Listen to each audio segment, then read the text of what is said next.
Amen. Magandang gabi po sa bawat isa. Thank you for that song. Humble mind. Sound test.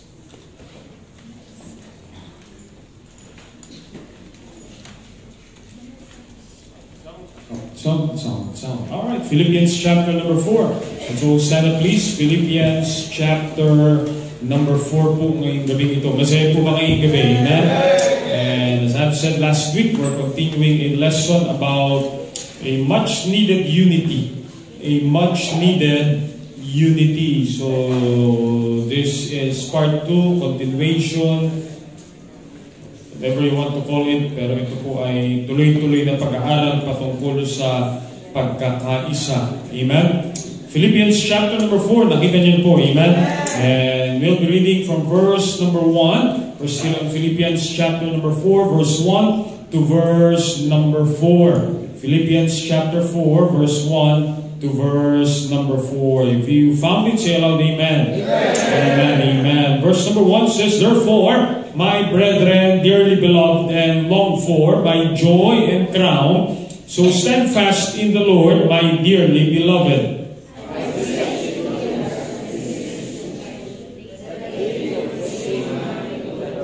Mahirap talaga magkaisa, pronunciation lang, hindi na kayo nagkasundo-sundo, no? "And I entreat thee also through yoke fellow, help those women which labored with me in the gospel, with Clement also, and with other my fellow laborers whose name are in the book of life." Verse number 4. "Rejoice in the Lord always, again I say, rejoice." Unity means the state of being one. Okay, the state of being one. Oneness. Pagkakaisa. Let's try to study that tonight. Nakila Diyos, salamat po Panginoon sa gabing ito. And you give right verses at the right time. At tulungan niyo po Panginoon ang talatang ito ay hindi lamang namin gamitin as we are working on our anniversary Sundays, but much more, may it be our character, may it be that attitude in us na kami po ay magkaroon ng pusong makipagkaisa sa inyong gawain sa mga taong pinahintulutan niyo po na magkasama-sama po kami po, Panginoon, for one main cause, and that is for your glory. Use this word tonight, O God, that this will be a help and a reminder to each and every one. Sa pangalan ni Jesus, Amen, Amen. Thank you. Be seated, please. Unity will always be essential para ang pakikipagkaisa ay napakahalaga po para makita natin ang pagkilos ng Panginoon. You see, no man is an island. Ang bawat individual po, we were created by God to be a part of an organization, to be a part of a group. Ang bawat isa, every individual has a family, every citizen has a government, and every Christian should have a church. Amen. Ulitin ko po, ang bawat individual may pamilya. Ang bawat mamamayan ay may gobyernong kinabibilangan. Sa darating na halalan, iboto niyo po. Amen. At ang bawat mananampalataya ay dinisenyo ng Diyos na bahagi ng isang institusyon. And for all that to succeed, para ikaw ay maging maayos sa pamilya, kailangan mo makipagkaisa. Para ang bansa ay maging maayos, kailangan po ay makipagkaisa. Para ang simbahan ay maging maayos, kailangan po ng pakikipagkaisa. That's why we're trying to study here that much needed unity. Last week we studied about that concern and that eternal rewards na nakita po natin sa verse number 1, and that just willingness to face that challenge. And these are just random thoughts na nakikita ko po sa talatang mga binabasa po natin. It is very clear, mga kapatid, na we can accomplish little for God unless we do it together. Amen? Maliit ang ma-accomplish mo sa Panginoon unless willing kang makipagkaisa doon sa institusyon na tinatag ng Panginoon para marami tayong ma-accomplish para sa Panginoon. That's why God is a wise God, that He established a church, that He established an institution like this para ang taong ligtas ay mayroong mas ma-accomplish sa Panginoon, and that will be if each and every one will unite as one to do more for the Lord. Amen? But yet, dahil nga po ang Diablo ay galit sa gawain ng Diyos, then it will never be done easily na tayo magkaisa. That's why we have to be reminded with the Word of God. And I praise the Lord, God gave this truth right in the middle of anniversary, not because we have a major problem, but I believe it is because kailangan natin ito not just, especially on anniversary, but not just on anniversary, kailangan natin ito sa buhay natin bilang isang mananampalataya na if you want really to be an effective Christian, if you want to be a growing Christian, you have a responsibility to unite yourself with the Church of God. Now, hindi lang makiisa, kundi makipagkaisa. I mean, you could be here tonight and you could be here on Sunday na isa ka sa kabilang na nananambahan, pero kung walang pakikipagkaisa, that's a different thing. Amen? I mean, last Sunday we have 300 something in attendance. That Sunday morning we had 150 on that Sunday afternoon. Last Saturday we have more than 60 people. And you are there. Isa ka sa kasama dun sa mga tao ito, pero pwedeng isa ka sa kasama, pero hindi ka naman naikipagkaisa. Amen? Amen? No NYC, there were 1,500 something registered delegates. But yet, isa ka sa delegate, pero hindi ka naman nakikipagkaisa. That's a totally different thing. I mean, we can have a basketball team, and isa ka sa player, pero pag hindi ka nakikipagkaisa, talo kayo. Amen? That's why unity is very important. Ang gawain ng Panginoon ay kailangan merong mas mabigat sa ating kapatid na tayo merong ma-accomplish para sa gawain ng Panginoon para meron po tayong tagumpay. Amen? You see, ang gawain po ng Panginoon is not just for a basketball team, it's not just for for this election, ang gawain ng Panginoon has a result na maliligtas sa mga kaluluwa at mga buhay ay patuloy na babaguhin ng Panginoon. Let me just give you several things from verse number 2 and verse number 3 tonight para ma-challenge po tayo. No? Again, notice the difference. Hindi ka lamang isa sa miyembro ng simbahan, kundi ikaw ay isa dapat sa nakikiisa sa gawain ng Panginoon. Amen. Yan lang. Hindi lang ikaw ay nandiyan na. No. But are you united with the purpose of the Word of God? Hindi lang yun tayo presente and you're just there, pero are you part of that? Are you working with it? That is unity. I want you to notice that number one is the importance of unity. The importance of unity is clearly seen right here on verse number 2. Kasi sabi ng Bible, notice the word, I beseech Euodias and beseech. Sige nga, anong pronunciation yan? Ready? 1, 2, 3. Hindi kayo nagkakaisa. Syntyche. Huwag niyo papangalanan natin yung ganyan. Kawawa naman po mga kapatid. Pero research ko po yan pumunta pa po ako ng Philippi. Now understand it. The truth is simple tonight. Look, I am beseeching them. Amen. Hindi ko pronounce it. Them na lang. I am beseeching Euodias and Syntyche that they be of the same mind in the Lord. Notice verse number 3. And the word is right there, entreat. Notice this use of these two words. Siya'y nakikiusap, siya ay nagsusumamo. Why would Paul take time to beseech them?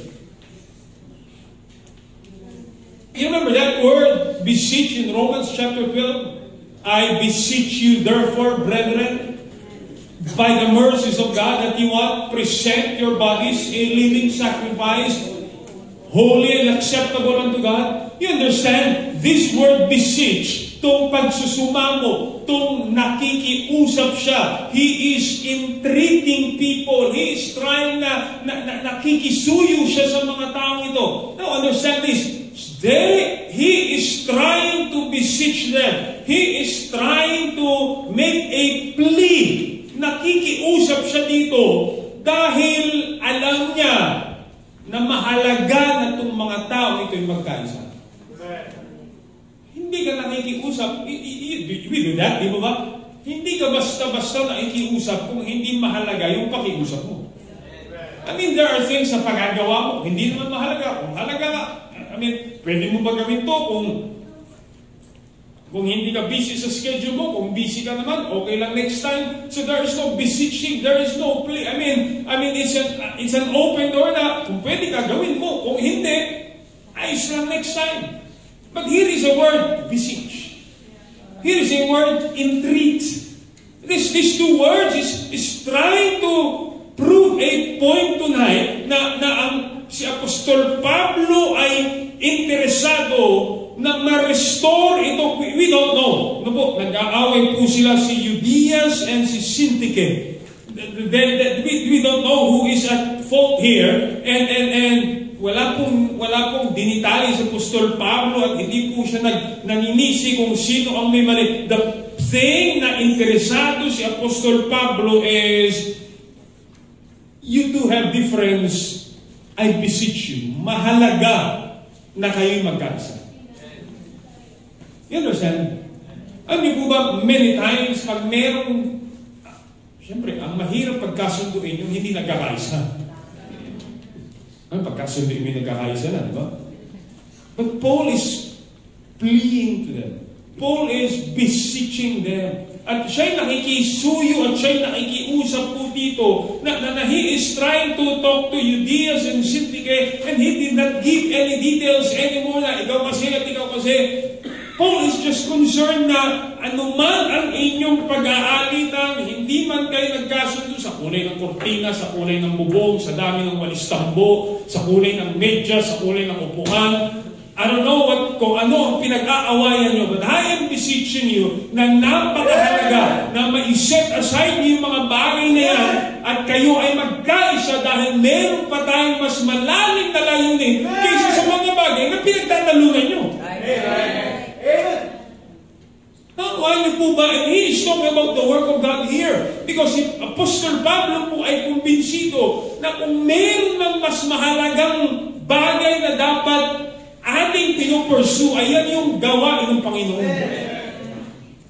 And he's trying, Paul is just, sinasabi po dito ni Apostol Pablo na I don't know what's your issue, I don't know what's your problem, but I want you to see the importance right here na kailangan nyo magkaisa. I am beseeching you, Euodias, and I am beseeching you, Syntyche, that they be of the same mind in the Lord. Tunay nga na maraming bagay tayong hindi na pagkakasunduan. Tunay nga na maraming tayo hindi ko makakasundo itong tao. Why? We have a freedom of our choice. We have a freedom of what we want. Alright, kung gusto mong kulay ng medyas ay dilaw, hindi mo pwede i-pursue sa lahat na dapat medyas nila dilaw. Kahit sa akin, ayoko. Diba? May mga personal choices ka and hindi naman doctrinal ang pinag-aawayan. Pero sabi ng Apostol Pablo, anuman ang inyong pag-aalitan, kung yan naman ay pwede nyong mas bigyan na halaga yung, sabi ng Bible, same mind in the Lord. Yung inyong pag-iisip na hindi nagkakasundo sa maraming bagay, ay bisita, nakikisuyo naman siya, tinanais siya makita ng bawat mananampalataya na tayo matutong isang tabi yung ating sarili para naman yung naisin ng Diyos, yung isipan ng Diyos. Alright, we may not connect on so many things, pero we will connect on the purpose for God. Parang ko, magkakasundo tayo. Amen? Hindi man tayo yung Diablo po kasi talaga ay napakatuso mga kapatid. And he will try to put emphasis on things na hindi, pwede mo namang hindi emphasize kung pag-uusapan ng gawain ng Diyos. And Paul is trying to show here that importance of unity. He is beseeching them. Siya na ikisuyo. Siya na ikiusap. Look at verse number 3. Sabi ng Bible, and I entreat thee also through your fellow. Help those women which labored with me in the gospel. That beseeching, that entreating. Siya ay, itong mga taong ito ay kanyang pinakikiusapan na mahalaga ang gawain ng Diyos, and you should be those group of people na tutulungan ako para itong dalawang taong hindi nagkakasundo ay mapagkasundo para sa Panginoon. Importance of unity. Yung kahalaga, hindi siya makikiusap sa isang bagay na alam niya naman na walang mahalagang pakay. Yung minsan ay nahihirapan po tayo makipagkaisa not until merong bagay sa atin na mas mahalaga na malulubigan. That's why I'm talking about the importance of unity. Now, on the second part, I want you to know this. Look at verse number 2. That they be of the, what's the next two words? Same mind in the Lord. Not just the importance of unity, but the pursuit for unity. Alright, when we talk about pursuit, ito po yung talaga, that is your goal. It's either that will happen or that will happen. Hindi pwedeng hindi mangyari. Alam niyo po, bakit ito ine-emphasize ni Apostol Pablo mga kapatid? Dahil alam niya, kung meron mang magiging hadlang para ang layunin ng Diyos ay masakatuparan, ay kapag ang isa sa mga mananampalataya ay hindi makikiisa. Nagaintindihan mo tayo? Do you understand the truth tonight, that pursuit in unity? Survey says this, 99% of problems in the church, or we call church splits, are not over doctrinal things, but over personality. When we talk about church split, isang simbahan ay nahahati. Dahil nahati sila dahil naisipan nila na magkaiba tayo at naghanap siya ng mga kagrupo. At doon mo makikita ang mystery at kagalingan ng Panginoon na hindi ka lalago at hindi ako lalago mag-isa bilang mananampalataya. Inilagay niya ako sa isang simbahan kung saan ang galing talaga ng Diyos. Dadalhan ka ng mga tao para matulungan, mabasag yung yabang natin, mabasag yung pagiging mahiyain mo, mabasag yung iyong personality na alam mong nagiging hadlang sa gawain ng Diyos. Amen? That pursuit for unity. Amen? Ano po ginamit ng Panginoon ng pangyayaring ito to prove na ang pakikipagkaisa ay posible. Yes, we understand mga kapatid na yung nararamdaman mo ay mahalaga at yung naranasan ay totoo. But again, that's the amazing thing when God places you in an institution na matututunan natin. I love that song tonight, magpakumbaba. Look at Philippians chapter number 2. Okay, Philippians chapter number 2. It's amazing how the Bible is pinagtugma-tugma ng Panginoon. Philippians chapter number 2. If there be any consolation in Christ, if any comfort of the love, if any fellowship of the Spirit, if any bowels and mercies, fulfill ye my joy, that ye be what? Like-minded, having the same love, being of one accord, of one mind. Look at verse number 3. Let nothing be done through strife or vain glory, but in what? Lowliness of mind. Let each esteem other better than themselves. The Bible is trying to remind us an important truth po ngayong gabi, kapatid. In that verse number 3, sabi ng Bible dito, let nothing be done through strife or vain glory. Strife is a word na, hindi po yung guhit-guhit yung strife, amen? Strife is a word which means a self-seeking pursuit of position by unfair means. When you talk about strife, ito yung naghahanap ka ng posisyon sa pamamaraan ng makasarili. Another word for that is selfishness. Self-promoting. Vainglory means empty pride. Sabi ng Apostol Pablo, in lowliness of mind, let each esteem other better than themselves.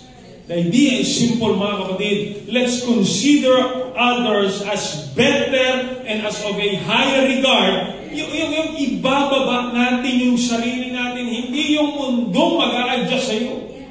Tayo yung magpapakumbaba. Iniligay tayo ng Diyos sa tamang posisyon, and if you may be a leader on one place, pero pagdating sa gawain ng Diyos, you need to submit, magpapakumbaba tayo. Kahit sa mga taong iniisip natin, mas magaling tayo, pero siya yung nilagay ng Diyos na authority sa atin. We need to learn to humble ourselves para tayo magkaisa.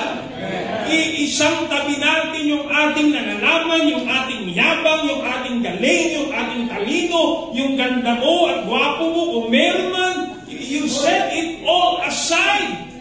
Wala nang ang ganda, wala nang gwapo, pinagmamalaki mo pa rin. Diba? Kasi, look at the Bible. The Bible is very clear. Look, verse number 3.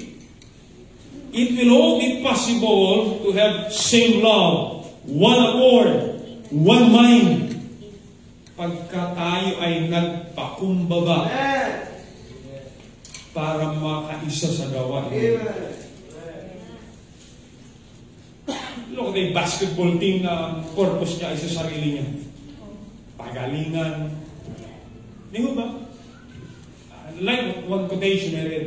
Pag ikaw ay naging miyembro ng isang team, basketball, whatever the sports is, pag mas interesado ka sa na sumikat yung pangalan na nasa likod kaysa pangalan nasa harap, hindi kayo mananalo. Ano bang pangalan nasa likod? Apelido mo. Anong pangalan nasa harap? Pangalan ng team mo. Pag mas interesado ka sumikat ka kaysa sa teamwork, hindi kayo magtatagumpay. Naunahan niyo po mga kapatid, sa gawain ng Diyos, hindi mahalaga yung pangalan natin, ang mahalaga yung Kristong pinaglilingkuran. At kung anong magagawa ko na hindi man ako makilala, hindi man ako pinakanta, hindi naman ako pinag-MC, hindi man lang ako, sayang naman yung boses ko, sayang naman yung galing ko. May dinuturo sa iyong Panginoon. You have to be united.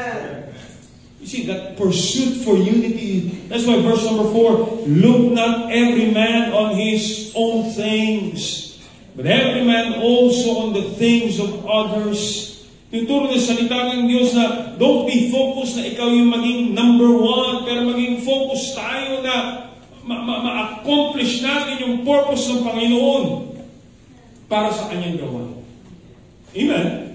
You see Euodias and Syntyche, I don't know kung ano po ang pinagtalunan po ng dalawang ito, but yet Paul is reminding them, it is important for you to be on the same team, same mind, which was also in Christ Jesus. Yun, nakakalungkot pag ang gawain ng Diyos ay, you see, look, Mark chapter number 9. Pag tayo po ang nagiging hadlang para gawain ng Diyos, ay hindi umusad. Look, Mark chapter 9 says, Mark chapter 9 verse number 50, salt is good, but if the salt have lost his saltness, wherewith will ye season it? Have salt in yourselves, and have peace one with another.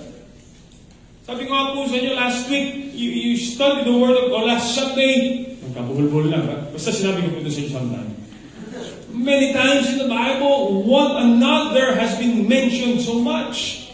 Kasi pinatutukuyan dito na hindi mo kaya iusad ang gawain ng Diyos mag-isa. Amen? Hindi mo kayang this is not my accomplishment. What happened last Sunday is not my accomplishment. It's accomplishment of people who work together as a team. Amen. Sarap tingnan ng soul winning on Saturday. Pero mo, tatlong area, magkakaibang lugar. Simultaneous soul winning sa dalawang magkahiwalay na lugar. Magkahiwalay, pero nagkakaisa. Ilan souls won yung Sunday? 234 souls won last Saturday. How is that possible? Pag nakikipagkaisa, mga kapatid. Pag nagtutulungan at nagkakaisa at ano yung magagawa ko at ano yung... The devil will always try to divide it. The devil has always been a separator. Di ba? Nung tinukso niyo si Eva, siya ay naging dahilan. Yun ang naging dahilan para si Eva at Adan ay paalisin sa Garden of Eden. Kasaya-saya nilang kapiling at kausap ang Panginoon, and that serpent came in and he was subtle. He separated them and God. The wages of sin is death. The devil has always been a separator. Kaya nga po mga kapatid, kailangan nating i-pursue at maging goal at walang ibang choice kundi ako'y makiisa sa gawain. If I have to remove my pride, and if I have to remove anumang attitude, ang nagiging sagaban para maging kaisa ako sa gawain ng Panginoon, I may not like an authority, I may not like my leader, pero ang Diyos ang naglagay sa kanya doon, ang Diyos naglagay sa akin dito, gagawin ko ang mga kaya ko para ako'y maging kaisa at magsasabit ako, papasahin ko yung yabang ko para ako'y kaisa sa gawain ng Diyos. Oh, mas magaling ka, oh, mas matalino ka, oh, you may have high minutes, but on this case, hindi yan ang ninais ng Diyos. You should be united. We should be united. Paul is saying, alright, hindi yan Syntyche, I don't know, anong pinag-awayan nyo? Dalawang babae na, hindi ko alam, hindi ko pinag-awayan na dalawang babae nito. Baka mas maganda yung bangis niya, mas maganda. Baka mas may yung makeup niya, mas makulay yung lapid mo sa isa-isa. Ano ba? Ano ba pinag-awayan mo babae? Huwag natin pag-usapan yan. Kaya walang solusyon sa pag-aaway ng mga babae. But anyways, makatama kayo, parang nakakatawa kayo. But Paul did not put an emphasis, but he said, I beseech you, be of the same mind. Wag, as if he's saying, wag ka papayag na hindi nyo mapagkakasunduyan alang-alang sa gawain ng Diyos. No, what Paul is saying, it is possible talaga. Posible, nagiging impossible. Hindi ko talaga yung makakasundo. Wala ka bang Kristo sa puso? Oh! May Kristo ka sa puso. May Kristo yung kaaway mo sa puso. Hindi kayo kaya pagkasunduin ng Diyos. Hello? Magsasama kayo sa langit ng habang buhay. Sana ilagay kayo ng Diyos sa isang kwarto lamang. Di ba? Why? Because it is possible. If our purpose would be higher than just selfish gain. Amen. Paano natin, that's why Mark chapter 9 says, paano natin ipapakilala na tayo ay asin ng sanlibutan? The Bible says, if you don't have peace one with another, di ba? Nakalasa ka ba ng asin na iba-iba yung lasa ng asin? Ba't parang dito mapait, dito maalat, may matamis na asin, may... Ano yan, sweet and sour na asin? No, there must be unity. And Paul said to Judeans and Syntyche, be of the same mind. Romans chapter number 12. Romans chapter number 12.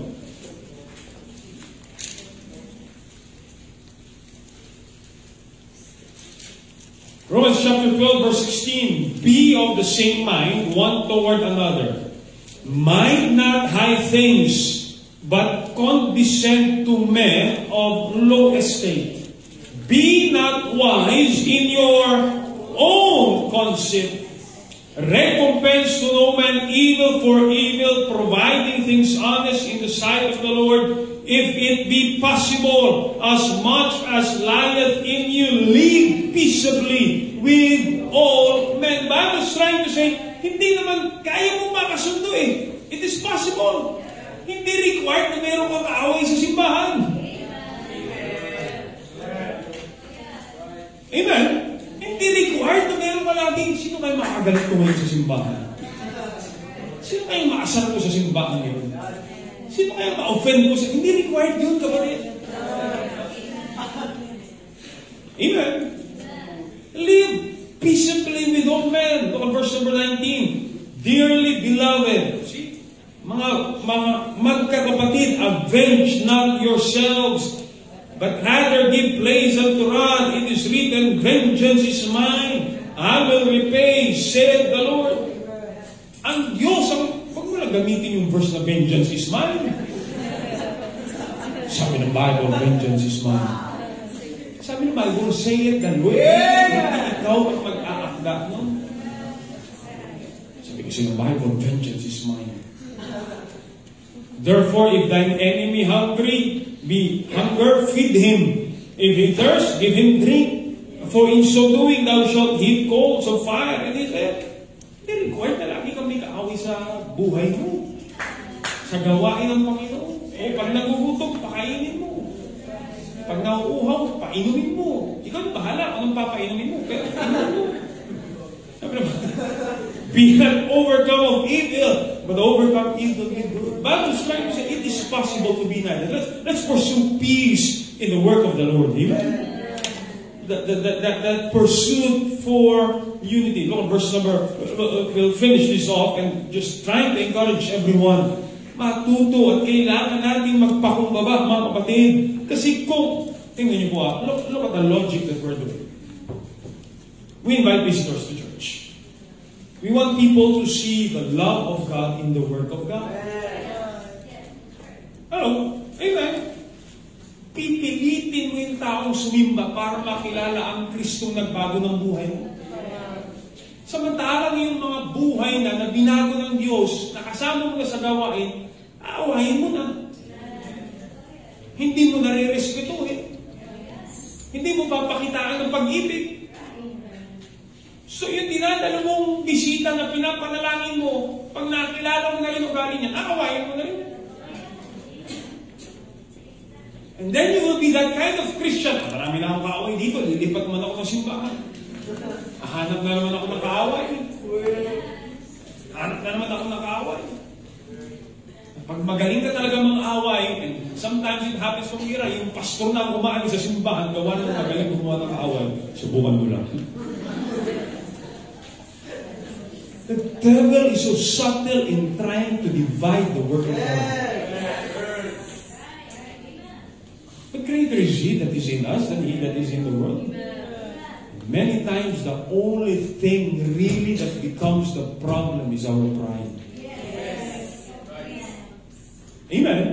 Again, there's no big problem and there's no problem I see at all. But sometimes just our little attitudes na kailangan natin i-check at alamin natin kung saan tayo nilagay ng Diyos, anong posisyon natin, kanino dapat tayo mag-submit, magpasakop, sumunod, at ipakita natin na may Kristo tayo sa puso, na mahirap man, pero biyaya ng Diyos, may pinapabasag sa atin ng Panginoon, makikipagkaisa ako sa gawain ng Diyos. Amen? And let God change us by pursuing us. Let's be united with the work of God. Amen? Huwag tayo maging kontra sa gawain ng Diyos. Huwag tayo ang maging dahilan para ang gawain ng Diyos ay hindi umusad. Amen? There must be unity. This must be, this must be the work of God. Ang bawat mananampalataya. Nakalungkot kapag alam niyo po, may mga Kristiyanong hindi na nakakaisa. Tingnan po, let's go to this last point. Now, Philippians chapter number 4, verse number 3. And I entreat thee, true yoke fellow.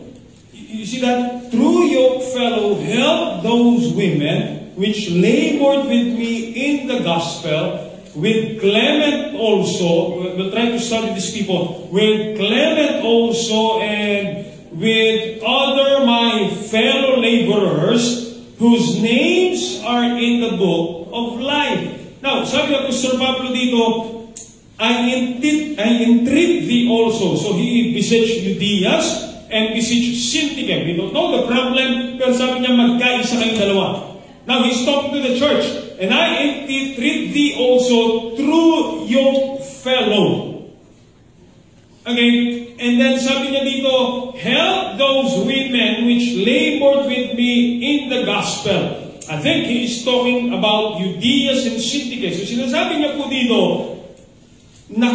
sumusumamo sa inyo. When he talk about yoke fellow, again, you know the yoke, di ba yung pamatok? So he's talking about this brethren na kasama niya sa pamatok, kasama niyang naghumahayo sa gawa, kaisa niya na sa gawain ng Diyos. And he said, help those women. And those women could be talking about Euodias and Syntyche. Alright, sila rin ay tumutulong sa gawain ng Panginoon. Help those women with Clement. Okay, now, Clement is the only time his name is only mentioned right here. But early church tradition suggests na siya po yung naging pastor sa church ng Rome. And I won't go into detail with that. But sabi niya dito, with Clement also and with other my fellow laborers. Notice with me, true yoke fellow, alright, si Clement and then fellow laborers. And then he says here, whose names are in the book of life. Well, kanino ba mga pangalan nakasulat sa aklat ng buhay? Mga ligtas. Okay, tayo mga ligtas. So he is trying to make an appeal kay Iyas, kay Syntyche na magkaisa po sila, and he is now trying to make an appeal dito sa kanyang mga kamanggagawa, kay Clement, na at dun sa mga fellow laborers, at dito sa mga pangalan na kasulat sa aklat ng buhay, na let's make it a team. Let's pursue and let us unite together para sa gawain ng Panginoon. You see, his plea is that gawin natin lahat ng abot ng makakaya natin. At he's trying to, sabi niya sa yoke fellow, Clement, fellow laborers, saved brethren, members of the church, tulungan. You notice that word, help those women. Tulungan natin yung magagawa natin para itong dalawang ito magkasundo. Magkasundo tayo, na magtutulungan tayo na sila'y magkasundo. Notice the force right here. Be a part of the unity. Be a part of that. May nag-aaway na, gagatuman mo ba? May negatibo sa gawain ng Diyos, kakampihan mo ba? May hindi nag-i-involve sa gawain, sasama pa tayo. Nakikita isang napakalaking sukatan, mga kapatid. Makikita na tayo lumalago, depende sa ugali natin sa gawain. Amen. Amen? It's very obvious. Rinirevil lagi ng Diyos yung ating ugali, how by the way we respond to a situation. Kasi he's saying, alright, nag-aaway si Syntyche. Sabi niya sa yoke fellow, tulungan niyo ako mapagkasundo ito. Clement, tulungan niyo ako. Fellow laborers, tulungan niyo ako. Ano, why? Baka meron dong ginagatungan yung pag-aaway nito. Kasi nga, makumiting nga. Tingnan mo, inasaka. Sarin mo din. Huwag ka papayag dyan. Nag-comment ka rin. Galing mga taong nagsisindi pa ng apoy sa maliit na gatong. We are not pleasing God with that. Hindi na alulugod sa Diyos ang ganyang klase ng ugali. Imbis na tayo nakikiisa na mapagkasundo ito para tayo lahat ay magkasundo at meron tayo magawa para sa Panginoon, nagsasama-sama pa tayo na, kinamok naman, nasaray mo din. O nilukot, timo. Minsan sarap, kakutusan na lang talaga. Mga taong nagpapagal, nagpapagod, nagpapawis para ayusin ang buhay. Tapos magkakaroon ba tayo ng ugal? Oo, kita mo. Mali yung ginawa gusto. Di ba? Tingnan mo yung merienda. Tingnan mo yung suot nila. Tingnan mo. Wala na tayong ambag sa kaayusan. Mag-aambag pa tayo para masira gawain ng Diyos. Hindi na nga tayo naging kagaanan, naging pabigat. God is never pleased with that. We never become a yoke fellow. We never become a fellow laborer. Nakalungkot, your name is written in the book of life. Let God use situations in us that we be of the same mind in the Lord. It does not necessarily mean na hindi na tayo magkakaroon ng iba-ibang ideya patungkol sa maraming bagay. But the Bible is simply saying, kaya natin magkaisa sa gawain ng Panginoon. Amen? You see, whose names are in the book of life. Bible is trying to say, posible ito sa mananampalataya. And that's the amazing thing. Kasi niligtas tayo ng Diyos Tingnan mo yung mundo ng politiko, pambira. Ngayon magkakampihan, next election, magkakaaway na naman yan.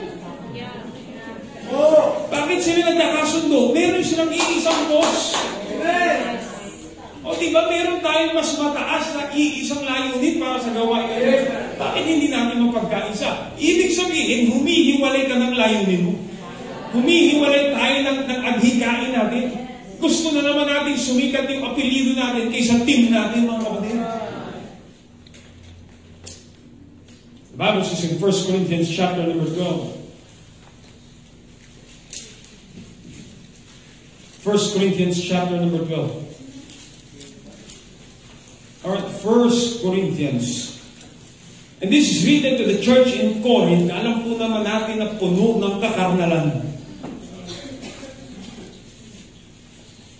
Alright, 1 Corinthians chapter number 12. Look at verse number, ito sinabi ko sa inyo yung verse ko kanina. Verse number 12. For the body, as the body is one and hath many members, and all the members of that one body, being many, are one body, so also is Christ. For by one Spirit are we all baptized into one body, whether we be Jews or Gentiles, whether we be bond or free, have been all made to drink into one Spirit. For the body is not one member, but many. If the foot shall say, because I am not the head, I am not of the body, is it therefore not of the body? If the ear shall say, because I am not the eye, I am not of the body, is it therefore not of the body? If the whole body were an eye, where were the hearing? If the whole were hearing, where were the smelling? But now hath God set the members, every one of them, in the body, as it hath pleased Him. So nilagay ka ng Diyos sa katawan, sa gawain ng Diyos, sa kaluwalhatian ng Diyos. And if they were all one member, where were the body? But now are they many members, yet one body. The eye cannot say to the hand, I have no need of thee. Nor again the head to the feet, I have no need of you. Nay, much more those members of the body, which seem to be more feeble, are necessary. And those members of the body which we think to be less honorable, upon this we bestow more abundant honor, and our uncomely parts have more abundant comeliness. For our comely parts have no need, but God hath tempered the body together, having given more abundant honor to that part which lacked. Verse 25, that there be no, what's the word? Schism in the body, but that the members should have the same care one for another. Whether one member suffer, all the members suffer with it. One member be honored, all the members rejoice with it. Notice verse number 26, 25. That there should be no schism. You know what schism is? Schism means division. It means separation. Ayaw ng Diyos sa loob ng isang katawan, ng isang simbahan, na tayo naghihiwa-hiwalay. Pati hiwalay. Pag may sarili lang yun. Pag may sariling gusto. Eh, bakit dun sa kabilang simbahan? Hindi mo katawan yun. Ito yung katawan mo. Amen. Amen. Sometimes, children would ask, eh, ba't yung kapitbahay namin, pwede ba ganito kami? Hindi. Eh, hindi mo magulang yun eh. Magagawa mo, dito ka nilagay ng Diyos na katawan. Siya yung nilagay. Di ba? Siya yung nilagay ng authority sa'yo. And your part is just to unite with the body. Amen? Nilagay ng Diyos lahat ang pangalan natin sa aklat ng buhay. Sana naman nung sinulat yung pangalan mo sa aklat ng buhay, ay hindi pumapalag yung pangalan mo dun. Ibig sabihin nun, pwede magkaisa. Amen? You see, Paul is requesting that that fellow laborers, mga pangalan isinulat sa aklat ng buhay, that just unity is possible.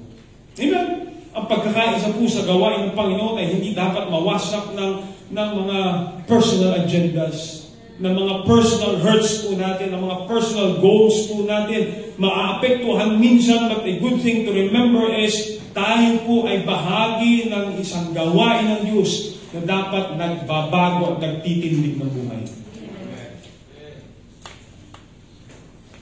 That's why it takes wisdom. It takes wisdom. Again, I'm so happy how God connects all this in James chapter number 3. James chapter number 3.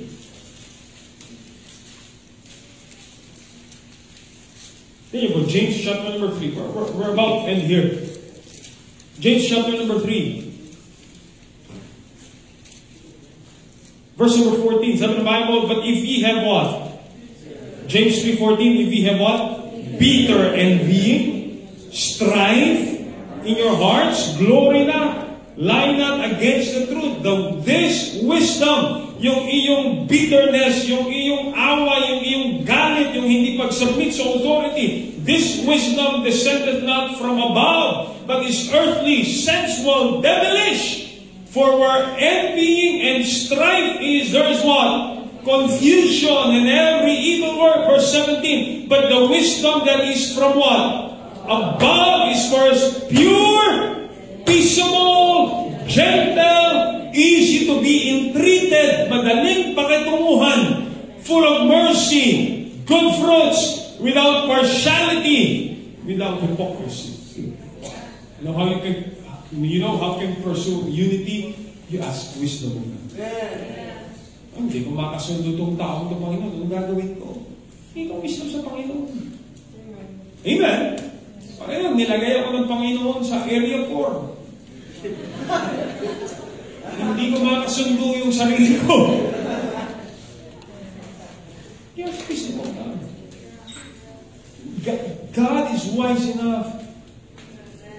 Alam niya yung tamang tao sa tamang lugar, sa tamang ministry.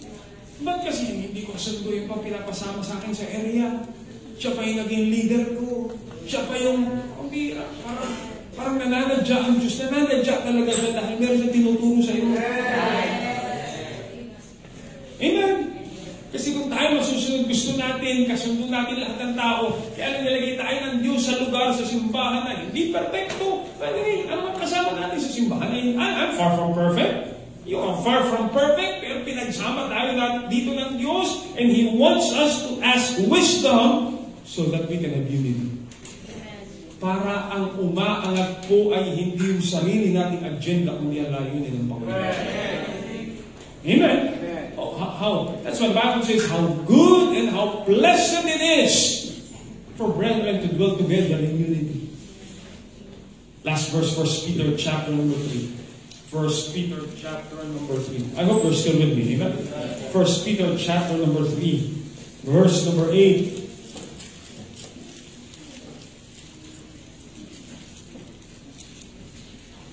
First Peter chapter number 3, verse number 8. Finally, be ye all of one mind, having compassion one of another. Love as brethren.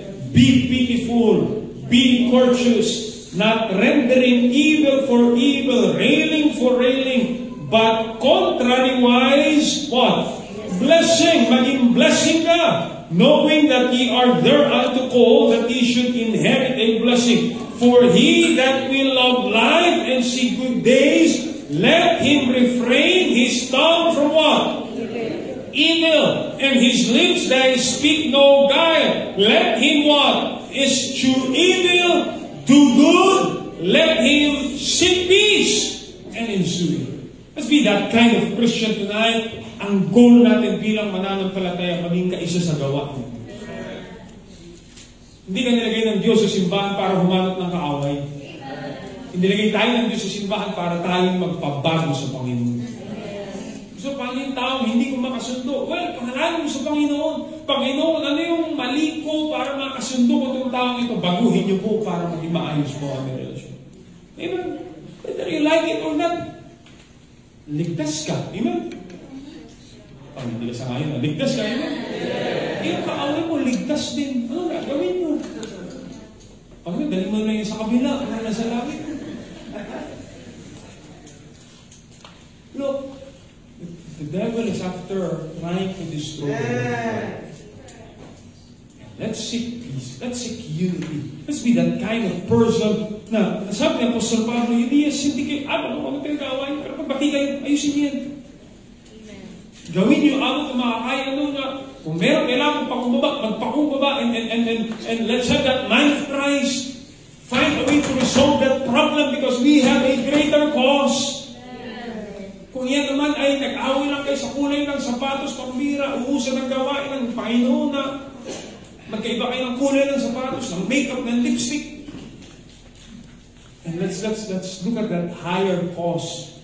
And I beseech you, be of the same mind. Let's be united. Amen? Ang gawain ng Diyos. Meron pa bang mas mataas na layunin kaysa biriin nyo yung yabang natin ang magiging hadlang para may kaluluwag hindi pumunta sa namin? Yung ating pride para mag-submit sa authority, magiging dahilan para mag-iwan tayo ng hindi magandang patotoo sa isang bagong mananampalataya na magpapahinto sa Kanya maglingkod sa Panginoon. Yung ating unsubmissive spirit sa authority binigay ng Diyos sa atin, magiging hadlang para isang bagong mananampalataya ay mas piliin yung maling impluensya mo kaysa makita tayo nagsasubmit at uusad ng gawain ng Diyos. Let's be united. Let's have that heart of unity for the work of God. It is a beseeching. It is an entreating.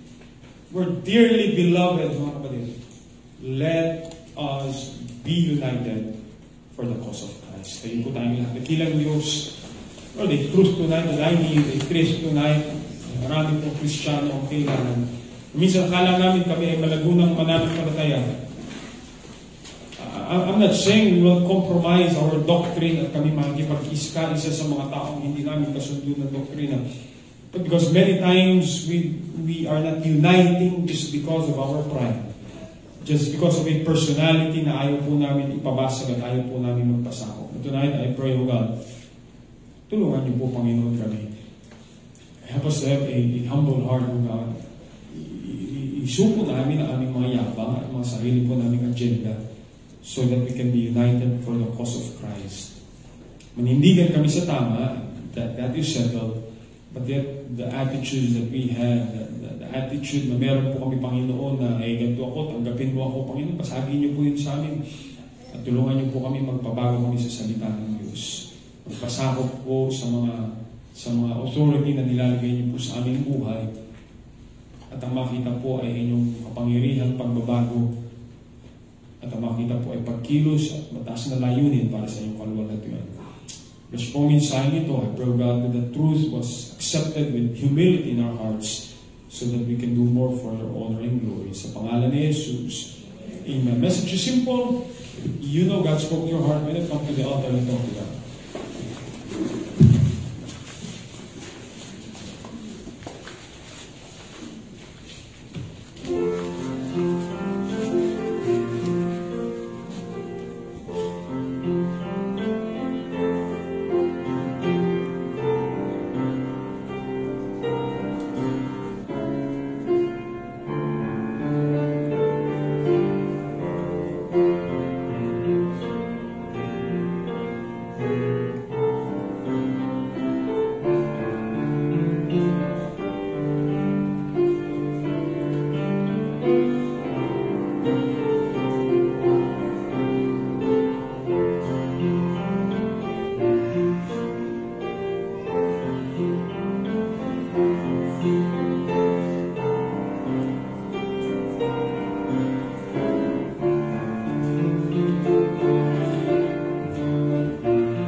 Praise the Lord for the Word of God. Amen?